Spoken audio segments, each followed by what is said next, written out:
మీ పిల్లలు maths science లో dull గా ఉన్నారా? 100% మార్క్స్ కావాలంటే ఆన్లైన్ ట్యూషన్ ట్యుటోరిక్స్ లో జాయిన్ అవ్వండి. Welcome to Suman TV. అందరూ నిన్నటి నుంచి కూడా టీవీలో అతుక్కుపోయి చూస్తూ ఉన్నారు. ఏం జరిగింది ప్రమాదం? దాని వెనక కారణాలు ఏంటనేది. కానీ ఒక ఆకాష్ అనే వ్యక్తి తన పోస్ట్‌లో చేసిన ఫేస్‌బుక్‌లో అతను ఇన్‌స్టాలో చేసిన ట్వీట్ చూస్తే, నాకు ముందే తెలుసు ఈ పరిణామం అని చెప్పి అన్నాడు. ఎందుకంటే ఆ ఫ్లైట్‌లో సేమ్ బోయింగ్ 787 ఆ ఫ్లైట్‌లో ఎయిర్ ఇండియా ఫ్లైట్‌లో ఢిల్లీ నుంచి ఆయన అహ్మదాబాద్ దాకా ప్రయాణించాడు. వీడియో కూడా తీశాడు. ఏసీ రావట్లేదు. టెక్నికల్‌గా ఏది పని చేయట్లేదని చెప్పి. ఉక్కబోసేది పోస్తుందని చెప్పేసి ఎయిర్ ఇండియా వాళ్ళు కూడా ట్యాగ్ చేశాడు.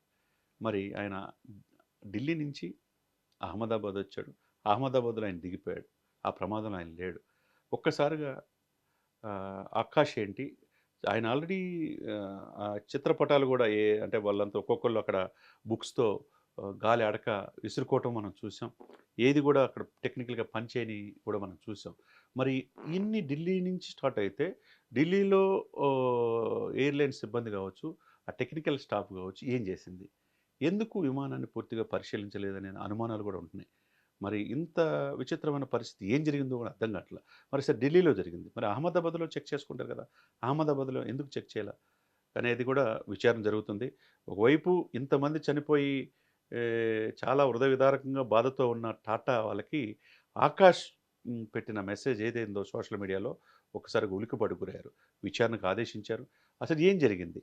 ఎందుకంటే ఢిల్లీ నుంచి బయలుదేరినప్పుడు ఎందుకు టెక్నికల్‌గా ప్రాబ్లమ్ ఫ్లైట్‌లో వచ్చింది?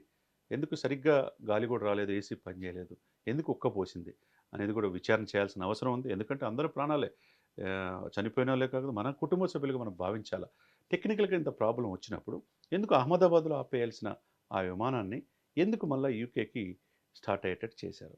అది మరి టెక్నికల్ ప్రాబ్లమ్ ఉంటే సాల్వ్ చేసుకోవచ్చు. ఇంకొక 5 గంటలు అవుద్ది, 10 గంటలు అయిద్ది. లేకపోతే ప్రయాణం ఒక రోజు వాయిదా వేసుకోవచ్చు.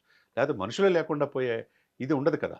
కాబట్టి దీన్ని విచారణ చేయాలని అందరూ కూడా అడుగుతున్నారు. డెఫినిట్‌గా విచారణ చేయాల్సిందే. తప్పు జరిగితే దీని వెనక ఎవరైనా సిబ్బందిని శిక్షించాల్సిందే.